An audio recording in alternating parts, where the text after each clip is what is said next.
শাড়ির ভিডিওতে অনেকেই জানতে চেয়েছিলে যে এই শাড়িটা কি কাপড়ের। এটা কিন্তু মিক্সড কটন শাড়ি, মানে শাড়িটা খুবই নরম। কটনের কাপড়টা যেরকম মানে প্রথম অবস্থাতে খটখটে থাকে, এক দুবার ধোয়ার পর সফট হয়ে যায়, এই শাড়িটা প্রথম থেকেই সফট থাকে, পরতেও খুব আরাম হয়। আর এই শাড়িটা মানে খুবই ভালো আর কি। কিন্তু আঁকার ক্ষেত্রে এই শাড়িটাতে প্রচণ্ড রং টানে, আর রঙগুলো ছড়িয়ে যাওয়ার সম্ভাবনা খুব বেশি থাকে। সেই কারণে একটু মোটা করেই রঙটা করা খুবই ভালো। আর মানে পাতলা করে করলে কি হয়, অনেক সময় রঙটা ছড়িয়ে যাওয়ার চান্স থাকে। আর এখানে যে আমি রঙটা করছি, রঙটা কিছুটা আমি গ্যাপ রেখে করছি, কেননা রঙটা মানে একটু স্প্রেড হচ্ছে।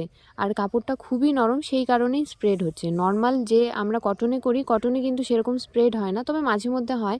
এই কাপড়গুলোতে একটু স্প্রেড বেশিই হয়, সেই কারণে একটু সাবধানেই কিন্তু এই কাপড়গুলোতে কাজ করা উচিত। এই ধরনের শাড়ির সাথে ম্যাচিং ব্লাউজ অর্ডার করতে চাইলে কিন্তু আমার হোয়াটসঅ্যাপ নাম্বারে তোমরা আমার সাথে যোগাযোগ করতে পারো।